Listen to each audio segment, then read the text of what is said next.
ഒരൊറ്റ സിനിമ കൊണ്ടും ഒരൊറ്റ പാട്ട് കൊണ്ടും അല്ലു അർജുൻ കേരളത്തിലുണ്ടാക്കിയ ഒരു ഓളം ചെറുതൊന്നുമല്ല. ആ സിനിമ ഹാപ്പി എന്ന് പറയുന്ന ഒരു മൂവിയാണ്. നമ്മുടെയൊക്കെ ഒരു ബാല്യകാലം കളറാക്കിയ ഒരു സിനിമ എന്ന് വേണം പറയാൻ. ഇന്ന് ആ സിനിമ ഇവിടെ എടുത്തു പറയാൻ ഒരു പ്രത്യേക കാരണമുണ്ട്. അതിനകത്തൊരു പാട്ടുണ്ട്, അഴകേ നീ എന്നെ പിരിയല്ലേ. ആ പാട്ട് ഇന്നും മലയാളികൾ കേട്ടാൽ കണ്ണ് നിറയാതെ ആ പാട്ട് നമുക്ക് കണ്ടു തീർക്കാൻ പറ്റത്തില്ല. ആ പാട്ട് പാടിയ വ്യക്തി ഇപ്പോൾ എൻ്റെ കൂടെ ഉണ്ട്. ചേട്ടാ നമസ്കാരം. നമസ്കാരം. ഭയങ്കര ഒരു എന്താ പറയുക, ഭയങ്കര ഒരു എന്തോ വല്ലാത്തൊരു വൈബ്രേഷനിലാണ് ഞാൻ ചേർത്തിരിക്കുന്നത്. കാരണം എൻ്റെ കുട്ടിക്കാലം കളറാക്കിയൊരു പാട്ടാണ് അഴകേ നീ എന്നെ പിരിയല്ലേ. ആ പാട്ട് കണ്ട് ടി വിയിൽ പാട്ട് കാണുന്ന സമയത്ത് ഞാൻ ഒരു കപ്പ് ചായയും കൊണ്ട് ടിവിയുടെ അടുത്തിരിക്കും. ഈ പാട്ട് കേട്ട് തീരുമ്പോൾ കണ്ണിൽ കൂടി ഇങ്ങനെ വെള്ളം ഒഴുകും. എങ്ങനെയാണ് ചേട്ടാ ഈ ഇത്രയും ഒരു ഇമോഷണൽ ലോക്ക് ചെയ്യുന്ന ഒരു പാട്ടിലേക്ക് ചേട്ടാ എത്തിപ്പെട്ടത്? അത് ശരിക്കും യാദൃശ്യമായിട്ട് കിട്ടിയ ഒരു ചാൻസാണ്. കാരണം ഇവിടെ തിരുവനന്തപുരത്ത് വെച്ചിട്ടായിരുന്നു എൻ്റെ വർക്ക്. അപ്പോൾ അത് തെലുങ്കിൽ ഈ പാട്ട് പാടിയിരിക്കുന്നത് ശങ്കർ മഹാദേവനാണ്. ഓക്കെ. അദ്ദേഹം വലിയ ഗായകൻ. അപ്പോൾ അദ്ദേഹത്തിൻ്റെ ആ ഗാനം, അതുപോലെ അതിന് മ്യൂസിക് ഡയറക്ടർ എന്ന് പറയുന്നത് നമ്മുടെ ഇളയരാജ സാറിൻ്റെ മകൻ യുവൻ ശങ്കർ രാജയാണ്. അപ്പോൾ അവർക്കൊന്നും നമ്മളിത് പാടിയത് എന്നെ അറിയണം എന്നല്ല ഞാൻ പറഞ്ഞു വരുന്നത്. ഈ പാട്ട് ഇവിടെയുള്ള പല സിംഗേഴ്സിനെ കൊണ്ട് പാടിച്ചിട്ട് പ്രൊഡ്യൂസർക്ക് ഇഷ്ടപ്പെടുന്നില്ല. ഖാദർ ഹസൻ ഓരോരുത്തരും പാടി വന്നിട്ട് പോയി. അപ്പോൾ അതൊക്കെ ഈ ഓരോ ജോണറിൽ ഇപ്പോൾ നമുക്ക് ഒരു ഗാനമേള എടുത്താൽ തന്നെ തമിഴും ഹിന്ദിയൊക്കെ പാടാൻ ഓരോ ഗായകരുണ്ട്. അപ്പോൾ അവരെ കൊണ്ട് മാത്രമേ ഈ പാട്ടുകൾ പാടാൻ പറ്റുള്ളൂ എന്നൊരു ധാരണ. ഞാൻ ദാസേട്ടൻ്റെ പഴയ മലയാളം പാട്ടുകളും പുതിയതുമായിട്ടുള്ള പാട്ടുകളൊക്കെ അങ്ങനെയൊക്കെ പാടുന്നൊരു ഗാനമേളയിൽ അങ്ങനെ ഒരു സിംഗറാണ് ഞാൻ. അപ്പോൾ പക്ഷേ ഈ മ്യൂസിക് ഡയറക്ടർക്ക് ഒരു കോൺഫിഡൻസ് ഉണ്ടായിരുന്നു, ജോസനെ വിളിച്ച് പാടിപ്പിച്ചാൽ ഒന്ന് നോക്കാം എന്ന് പറഞ്ഞു. അങ്ങനെ എന്നെ വിളിച്ചിട്ട് പറഞ്ഞു, ഒരു പാട്ടുണ്ട്, മൂവിയുടെ പാട്ടാണ്, അത് കേട്ടിട്ട് പ്രൊഡ്യൂസർക്ക് ഇഷ്ടപ്പെടുകയാണെന്നുണ്ടെങ്കിൽ അത് സ്ട്രൈറ്റ് ആയിട്ട് വരും, ഇല്ലെങ്കിൽ ഒന്ന് പാടിയിട്ട് പോകാൻ പറഞ്ഞു. ഞാനൊരു ഉച്ചയ്ക്ക് പോയി പാടി, വൈകുന്നേരം ആയപ്പോൾ വിളിച്ച് പറഞ്ഞു പ്രൊഡ്യൂസർക്ക് ഇഷ്ടപ്പെട്ടു, ആ പാട്ട് സ്ട്രൈറ്റ് ആണ് എന്ന് പറഞ്ഞു. അങ്ങനെയാണ് അത് ഒരു നിമിത്തമായിട്ട് എൻ്റെ ഇതിലേക്ക് വന്നത്. പക്ഷെ പാട്ട് വളരെ മനോഹരമായ മെലഡിയാണ്. പ്രത്യേകിച്ച് ക്ലൈമാക്സിൽ വരുന്നൊരു സീന് ത്രൂ ഔട്ട് ആ മൂവി മൊത്തം അല്ലു അർജുന് നമുക്കൊരു സെൻറ്റി തോന്നിക്കുന്ന രീതിയിലുള്ള ആ ഒരു മൂവ്മെൻറ്റ്സ് ഒക്കെയുള്ള ഷോട്ടുകളാണ് അതിൻ്റെ കൂടുതലുള്ളത്. അത് തന്നെയാണ് ആ പാട്ട് ഏറ്റവും വലിയ ഇത് ഹിറ്റായത്. ഇപ്പോഴും മലയാളികൾ മറക്കാത്ത പാട്ട്. അതെ. ചേട്ടാ, മൊഴിമാറ്റ സിനിമകൾ ഇവിടെ അനേകം ഇറങ്ങുന്നുണ്ട്. അതിൽ ഇത്രയേറെ ഹിറ്റായ ഒരു പാട്ട് ഇതുവരെ ഇറങ്ങിയിട്ടില്ല. ശരിയാണ്. ഇതുവരെയും ഇമാതിരി ഹിറ്റായ ഒരു സോങ് മലയാളത്തിൽ ഇറങ്ങിയിട്ടില്ല. ശരിയാണ്. അപ്പോൾ ചേട്ടൻ അതിൻ്റെ ഒരു അഹങ്കാരം ചേട്ടനുണ്ടോ? അതിൻ്റെ അഹങ്കരിച്ചിട്ട് കാര്യമില്ലല്ലോ. കാര്യം മൊഴിമാറ്റ ചിത്രങ്ങൾ പാടുന്നത് തന്നെ ഇപ്പോൾ പലരും അംഗീകരിക്കാറില്ല. പൊതുവേ മൊഴിമാറ്റ ചിത്രങ്ങളല്ലേ അത്. അതിൽ പാടി ഒരു ഗായകൻ അങ്ങനെ പിന്നണി ഗായകനാകുമെന്ന് ചോദിക്കുന്ന നമ്മുടെ ഉള്ള ആൾക്കാർ പലരും ഉണ്ട്. പക്ഷേ എന്തുകൊണ്ട് ഈ പാട്ട് വളരെ പോപ്പുലറാണ്. പക്ഷേ ഇതിൻ്റെ പേരിൽ തന്നെ ഒരുപാട് സ്കൂളിൻ്റെ യൂത്ത് ഫെസ്റ്റിവലും അവരുടെ പല ജഡ്ജ്മെൻറ്റുകളും ഒക്കെ പങ്കെടുക്കാൻ സാധിച്ചിട്ടുണ്ട്. പക്ഷേ ശരിക്കും പറഞ്ഞാൽ നല്ല പാട്ടാണ് മൊഴിമാറ്റ. ഞാൻ ഈ പാട്ട് ഈ സിനിമ മാത്രമല്ല ഞാൻ പാടിയിട്ടുള്ളത്, കുറേ ചിത്രങ്ങൾ പാടിയിട്ടുണ്ട്. ഞാൻ മഞ്ചരിയും കൂടെ പാടിയിട്ടുള്ള മൊഴിമാറ്റ ചിത്രങ്ങൾ ഒരുപാടുണ്ട്. പിന്നെ കുറേ പാട്ടുകളുണ്ട്. പക്ഷേ ഇത്രയും ഹിറ്റായ ഇത്രയും പോപ്പുലറായ ഒരു പാട്ട് വേറെ ഇല്ല. ഇപ്പോൾ തന്നെ നമ്മുടെ മഗധീര എന്ന് പറയുന്ന സിനിമയിൽ ഞാൻ അതിന് ശരിക്കും ഈ പാട്ട് മഗധീര തെലുങ്കിൽ ഈ പാട്ട് ജാസി ഗിഫ്റ്റാണ് പാടിയത്. അതിൻ്റെ എൻഡിലാണ് ആ പാട്ട് കാണിക്കുന്നത്. അതവിടെ ഭയങ്കര പോപ്പുലറായിരുന്നു. പക്ഷെ മലയാളത്തിൽ വന്നപ്പം അത് പോപ്പുലറായില്ല.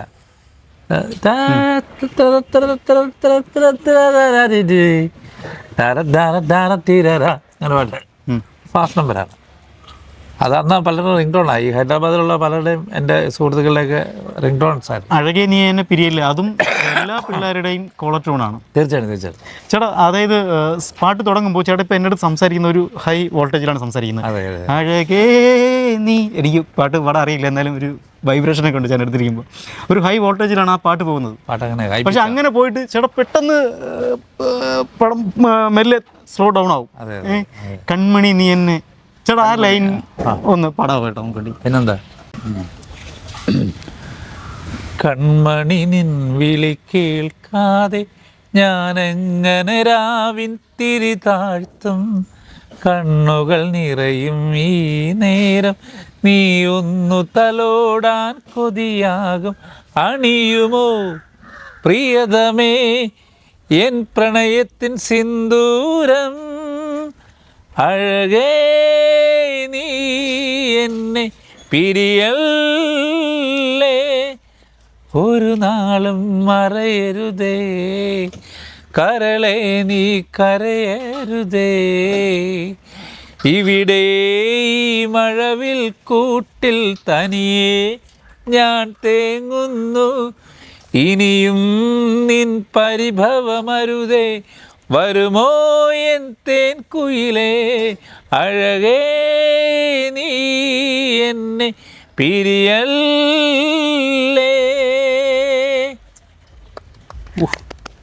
കിളി കേട്ടോ ഈ രോമാഞ്ചം എനിക്ക് കണ്ണൊക്കെ നിറഞ്ഞു. ആ സമയത്ത് വീട്ടിൽ 24 മണിക്കൂർ ഈ പാട്ടാണ് കേൾക്കുന്നത്. അതെ അതെ, രണ്ടുപേരുടെ ഒരു സിറ്റുവേഷൻ, രണ്ടുപേർക്കും മൂവി അങ്ങനെയാണ്. അതെ, രണ്ടുപേർക്കും പരസ്പരം ഒരുമിക്കാൻ പറ്റുന്നില്ല. അതെ, അല്ലു അർജുൻ ആളെ കൂട്ടാൻ പറ്റുന്നില്ല, ആൾക്ക് പഠിത്തവും കാര്യങ്ങളും ഒരു എക്സാം അതിൻ്റെ തിരക്ക്. അപ്പോൾ ഇതിനിടയിലാണ് ഈ പാട്ട് വരുന്നത്. ചേട്ടൻ അന്ന് പാടിയ സമയത്ത് ഇത്രയേറെ ഹിറ്റാകും എന്ന് ചേട്ടൻ ചിന്തിച്ചിട്ടുണ്ടോ? ഞാൻ ഒരിക്കലും ചിന്തിച്ചില്ല. പക്ഷെ പാട്ട് ശരിക്കും ഞാൻ ചെന്ന് എൻ്റെ റെഫറൻസ് കേൾക്കുന്നത് ശങ്കർജി പാടിയ പാട്ടാണ്. അതും തെലുങ്ക് ഭാഷയുടെ ഒരു മഹത്വമാണ്. ഭയങ്കര സുഖമാണ് അത് കേൾക്കാൻ. നമ്മൾ പാടുന്ന അഴകെ എന്ന് 3 വാക്കുകൾ, അത് അത്രയും വാക്കുകൾ, 2 വേർഡ്സേ ഉള്ളൂ. അതൊരു ആ കുട്ടിയുടെ പേര് തന്നെയാണ് ലീന, അങ്ങനെ ആ ഒരു അത് പാട്ടിൻ്റെ മെലഡി അത്രയും ഭംഗിയായിരുന്നു. അത് അപ്പോഴേ ഇഷ്ടപ്പെട്ടു. പക്ഷേ അത് ഇത്രയും പോപ്പുലർ ആവുമെന്ന് ഞാൻ വിചാരിച്ചില്ല. കാര്യം ഏറ്റവും കൂടുതൽ പ്രവാസികളുടെ ഇടയിലാണത് ഹിറ്റായത്, പിന്നീട് സ്റ്റുഡൻസ്. ചേട്ടാ ഈ പാട്ടിനെ കുറിച്ച് അടുത്ത് പറയുമ്പോൾ ചേട്ടാ ഈ പാട്ടിൻ്റെ ഇടയ്ക്ക് വേറൊരു ലൈനുകളുണ്ട്. അതെ, പൊന്നില പോലൊരു പൂത്താലി.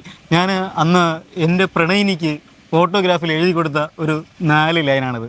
ചേട്ടാ എനിക്ക് വേണ്ടി എൻ്റെ ആ കാമുകി ഇപ്പോൾ ദൂരെ ഈ ഇൻ്റർവ്യൂ എപ്പോഴെങ്കിലും അവൾ കാണുന്നുണ്ടെങ്കിൽ ഉറപ്പായും അവൾക്ക് വേണ്ടി ഈ പാട്ട് ഞാൻ ഡെഡിക്കേറ്റ് ചെയ്യുകയാണ്. ചേട്ടാ 4 ലൈൻ. ഓക്കെ, അത് മനോഹരമായ വരികളാണ്. ശരിക്കും അത് പാടിയ സമയത്ത് എനിക്കും അതൊരുപാട് ഹേർട്ട് ചെയ്തൊരു പാട്ടാണ്. ഞാൻ എപ്പോഴും പാടുമ്പോൾ സമയത്ത് ഹേർട്ട് ചെയ്യുന്നൊരു പാട്ട് തന്നെ, വരികളാണത്. പൊന്നില പോലൊരു പൂത്താലി ഞാനന്നു കഴുത്തിൽ ചാർത്തിയിലേ, പൊന്നെ നീ അതു കാണാതെ ഇന്നെന്നിൽ നിന്നു മകന്നില്ലേ, അണയുമോ പ്രിയ സഖി എൻ മനസ്സിൻ്റെ മണിമഞ്ചലിൽ, അഴകേ നീ എന്നെ പിരിയല്ലേ. നെക്സ്റ്റ് അടിച്ചിരിക്കാൻ വയ്യ ആ അവസ്ഥയായി. അല്ല, ഇങ്ങനൊരു ഇൻസിഡന്റ് ഉണ്ടെങ്കിൽ അത് തീർച്ചയായിട്ടും നമുക്ക് ഫീൽ ചെയ്യും. ആണുങ്ങൾ കരയാൻ പാടില്ല എന്നാണ് പറയുന്നത്, അതുകൊണ്ട് കരഞ്ഞാൽ അത് കുളമാക്കുന്നില്ല. അപ്പോഴവള് അത് എൻ്റെ സ്നേഹം ഇനിയെങ്കിലും തിരിച്ചറിയുമെന്ന് നോക്കട്ടെ. ചേട്ടാ ഈ സിനിമ മലയാളത്തിൽ ഭയങ്കര തരംഗമാണ് കേരളക്കരയിൽ സൃഷ്ടിച്ചത്. അല്ലു അർജുൻ ഒരു സൂപ്പർ സ്റ്റാർ എന്ന നിലയിലേക്ക് വളരുകയും പിന്നീട് അല്ലു അർജുന് പിടിച്ചാൽ കിട്ടിയിട്ടില്ല, അമ്മാതിരി വളർച്ചയിലേക്കാണ് പോയത്. തീർച്ചയായിട്ടും ചേട്ടൻ ഈ പാട്ടിന് ശേഷം എന്തുകൊണ്ട് ചേട്ടനെ മറ്റുള്ള ആൾക്കാർ പരിഗണിച്ചില്ല? ചേട്ടനെ ഒതുക്കപ്പെട്ടതായിട്ട് തോന്നിയിട്ടുണ്ടോ? ഇല്ല, അത് ഒതുക്കപ്പെട്ടതായിട്ട് എനിക്ക് തോന്നുന്നില്ല. പല കാരണങ്ങളുണ്ട്. ഒന്നാമത്തെ കാര്യം, അന്ന് മാധ്യമങ്ങളുടെ കുറവുണ്ടായിരുന്നു. ഒന്നാമത് ഈ 2007 ഈ പടം റിലീസാവുന്നത്. അന്ന് പ്രൈവറ്റ് ചാനൽസ് കുറവാണ്. പിന്നെ ഇതൊരു ഡബ് മൂവിയിൽ പാടി എന്നുള്ളത് കൊണ്ട് പ്രൊമോഷൻ ചെയ്യേണ്ട കാര്യമില്ല എന്നുള്ളതൊരു സംഭവം. സെൽഫ് പ്രൊമോഷനും ഞാൻ ശ്രമിച്ചിട്ടില്ല അങ്ങനെയൊക്കെയുള്ളൊരു വിഷയങ്ങൾ കൊണ്ട് അത് ശ്രദ്ധിക്കപ്പെടാതെ പോയി. പക്ഷേ ഇത്രയും പോപ്പുലറായി വരുമെന്ന് നമ്മളറിയില്ല. അപ്പോൾ അന്ന് അല്ലു അർജുനും പലരും എൻ്റെ അടുത്ത് അല്ലു അർജുൻ്റെ മൊബൈൽ നമ്പർ കിട്ടുമോ എൻ്റെ അടുത്ത് ചോദിച്ചിട്ടുണ്ട്. ഞാൻ പറഞ്ഞ അല്ലു അർജുനെ സിനിമയിൽ കണ്ടിട്ടുള്ളതല്ല, അത് എനിക്കറിയില്ല. അത് അവരുടെ ധാരണയാണ്. കാര്യം പുള്ളിയായിട്ട് നല്ല ബന്ധമുണ്ട്, ഞാൻ പാടിയതല്ലേ. അപ്പോൾ തീർച്ചയായിട്ടും ഹിറ്റായി. അതുപോലെ പുള്ളിക്കൊരു ബ്രേക്ക് എന്ന് പറഞ്ഞാൽ അല്ലു അർജുനെ ശരിക്കും മലയാളികൾ ഓർക്കുന്നത് ഈ പാട്ട് വഴി. അതെ അതെ. അപ്പം അതുകൊണ്ട് തീർച്ചയായിട്ടും പിന്നീടാണ് ഇപ്പോൾ പുഷ്പ 2ഉം പുഷ്പ 1ഉം ഒക്കെ വന്നത്. അതെ, ആ പാട്ടുകളൊക്കെ. പക്ഷേ അഴകേ നീ എന്നെ പിരിയല്ലേ, ഇതിപ്പോൾ റിലീസിങ് ഉണ്ടെന്ന് പറയുന്നു. ഇനിയിപ്പോൾ 2ാമത് റിലീസ് ചെയ്യുന്നു എന്ന് അറിയാൻ കഴിഞ്ഞു. അങ്ങനെ ഉണ്ടെങ്കിൽ ശരിക്കും ഇപ്പോൾ ഈ ഒരു ഇൻ്റർവ്യൂ തന്നെ അതിനൊരു കാരണം നിമിത്തമാകുമെന്ന് ഞാൻ വിചാരിക്കുന്നു. ഉറപ്പായും ചേട്ടാ മുൻനിര ഗായകന്മാരെ കൂട്ടത്ത് ഉറപ്പായും ചേട്ടൻ ഇനി ഉണ്ടാവും എന്ന് പൂർണ്ണമായും പ്രാർത്ഥിക്കുകയാണ്. തീർച്ചയായിട്ടും. ചേട്ടാ ഈ സിനിമ കഴിഞ്ഞ് പാട്ട് കഴിഞ്ഞു, ഇതിൽ അല്ലു അർജുനെ ഡബ് ചെയ്തേക്കുന്നത് നമ്മുടെ എല്ലാവരുടെയും പ്രിയപ്പെട്ട ഡയറക്ടർ സംവിധായകൻ ജിസ് ജോയ് ചേട്ടനാണ്. അദ്ദേഹത്തോട് നേരിട്ട് പരിചയമുണ്ടോ? ഇല്ല. ഇത് ശരിക്കും എന്നെ വിളിച്ചത് ഞാൻ പറഞ്ഞല്ലോ, ഈ അജിത് സുകുമാർ എന്ന ഒരാളാണ് ഇതിൻ്റെ ഇവിടുത്തെ കോർഡിനേറ്റർ. സംഗീത സംവിധായകൻ യുവൻ ശങ്കർ രാജയായിരുന്നു. ഇവിടുത്തെ കോർഡിനേറ്റർ എന്ന് പറഞ്ഞാൽ ഖാദർ ഹസൻ്റെ സുഹൃത്തും കൂടിയാണ്. ഖാദറും ഞാനുമായിട്ടൊക്കെ നല്ല സുഹൃത്ത് ബന്ധം ഉണ്ടായിരുന്നു വർഷങ്ങൾക്ക് മുമ്പ്. അദ്ദേഹം ഈ സിനിമ പ്രൊഡ്യൂസ് ചെയ്യുന്നതിന് മുമ്പ് ഒരു ഹാഷ് ബിഷ് എന്നൊരു കടയുണ്ട് ഇവിടെ, റെഡിമെയ്ഡ് ഗാർമെൻറ്റ്സ് ആണ്. അത് ഞാനവിടെ പോയി ഡ്രസ്സൊക്കെ എടുക്കാൻ പോയി, അങ്ങനെ പരിചയമുണ്ട് ഖാദർ ഹസൻ. പിന്നെയാണ് പുള്ളി ഈ ഡബ് മൂവീസ് ഒരുപാട് റിലീസ് ചെയ്യുന്നതും ഒക്കെ അദ്ദേഹത്തിൻ്റെ പ്രൊഡക്ഷനിലാണ്. പക്ഷേ ഈ ഇതിന് ലിറിക്ക് എഴുതിയ നമ്മുടെ അദ്ദേഹം, എൻ്റെ പേരെന്താ, സിജു തുറവൂർ, അദ്ദേഹമാണ് എൻ്റെ വരികൾ എഴുതിയിരിക്കുന്നത്. അദ്ദേഹത്തിനോടൊപ്പമാണ് എനിക്ക് ബന്ധം. ഞങ്ങൾ ഈ പാട്ട് എഴുതി കഴിഞ്ഞു, ഈ പാടിയതിൻ്റെ അന്ന് ഞങ്ങൾ വന്ന് ഒരുപാട് സമയം ഞങ്ങൾ സ്പെൻഡ് ചെയ്തായിരുന്നു. ചേട്ടാ, മൊഴിമാറ്റ സിനിമകളിൽ ചേട്ടന് അത്രയേറെ ഇഷ്ടപ്പെട്ട സോങ്ങുകൾ നമുക്ക് പങ്കുവയ്ക്കാവോ? പങ്കുവയ്ക്കാമെന്ന് ചോദിച്ചാൽ, ഇപ്പോൾ മൊഴിമാറ്റ ചിത്രം എന്ന് പറഞ്ഞാൽ ചിലപ്പോൾ ചില ഇപ്പം നമ്മുടെ ഈ ഹാപ്പി ഓടിയതുപോലെ ചില ചിത്രങ്ങൾ ഓടിയിട്ടില്ല. ഇപ്പം മഗധീര ഞാൻ പാടിയ ഒരു പാട്ടാണ്. അതിൻ്റെ ഹൈദരാബാദിൽ ആ പാട്ട് ഭയങ്കര സൂപ്പർ ഹിറ്റായിരുന്നു. ജാസി ഗിഫ്റ്റാണ് മ്യൂസിക് പാടിയിരിക്കുന്നത്. ഇവിടെ മലയാളത്തിൽ ഞാൻ പാടി, പക്ഷേ അത് ഇവിടെ അത്ര പോപ്പുലർ ആയില്ല ആ പാട്ട്. പലരുടെയും കോളർ ട്യൂണൊക്കെ ആയിരുന്നു. പക്ഷേ എന്തുകൊണ്ടോ അത് ഇവിടെ ശ്രദ്ധിക്കപ്പെട്ടില്ല പാട്ട്. പിന്നെ അല്ലാതെ സിദ്ധാർത്ഥ് എന്ന് പറഞ്ഞ നടൻ തെലുങ്കിലുണ്ടല്ലോ, അദ്ദേഹത്തിൻ്റെ പടത്തിൽ മഞ്ചരിയും ഞാനും കൂടെ പാടിയ പാട്ടുണ്ട്. അത് സ്പോട്ടിഫൈയിലൊക്കെ ആ പാട്ടുകൾ കിടപ്പുണ്ട്. നമ്മൾ പിന്നെ അടിച്ചു നോക്കുമ്പോഴത്തേക്ക് ഇത് കാണുന്നത് ഞാൻ പാടിയതാണെന്ന് പാട്ടുകൾ പോലും പലതും കേൾക്കുന്നത് ഞാൻ സ്പോട്ടിഫൈയിൽ ഓരോരുത്തർ വിളിച്ചു പറഞ്ഞു അണ്ണൻ്റെ പാട്ടുണ്ട് എന്ന് പറയുമ്പോഴത്തേക്കാണ് ഞാൻ അറിയുന്നത് പോലും. ഓക്കെ, ഹിറ്റായ പാട്ടുകൾ പലതും ഉണ്ട്. മഞ്ചേരിയുടെ പാട്ടുകളൊന്നും എനിക്ക് അത്ര ഓർമ്മ വരുന്നില്ല. ചേട്ടൻ മലയാളത്തിന് മെയിൻ ഗായകർക്കൊപ്പം ആരോടെങ്കിലും പാട്ട് പാടിയിട്ടുണ്ടോ? ആസൈഡിനോടൊപ്പം പാടിയിട്ടുണ്ട്, യേശുദാസിനോടൊപ്പം.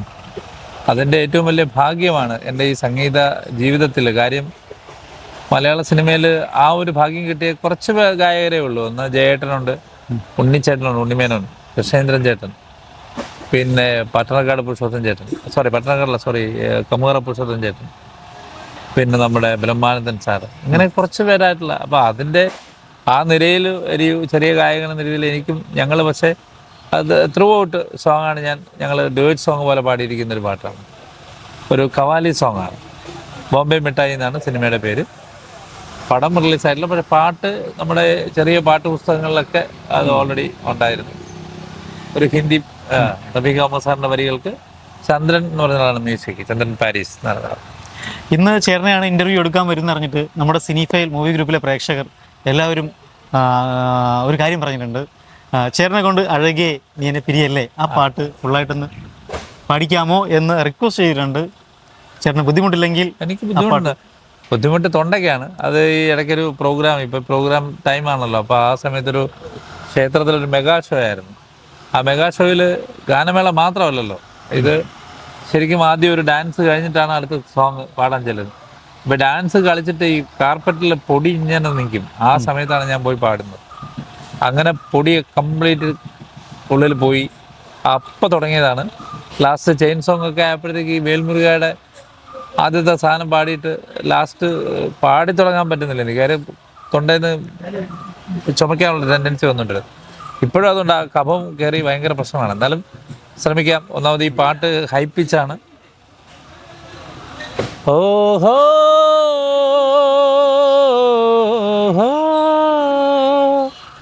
ഓ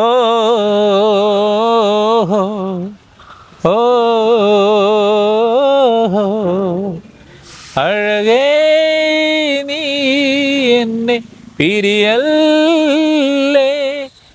ഒരു നാളും മറയരുതേ, കരളെ നീ കരയരുതേ, ഇവിടെ ഈ മഴവിൽ കൂട്ടിൽ തനിയേ ഞാൻ തേങ്ങുന്നു, ഇനിയും നിൻ പരിഭവമരുതേ, വരുമോ എൻ തേൻകുയിലേ, അഴകേ നീ എന്നെ പിരിയല്ലേ,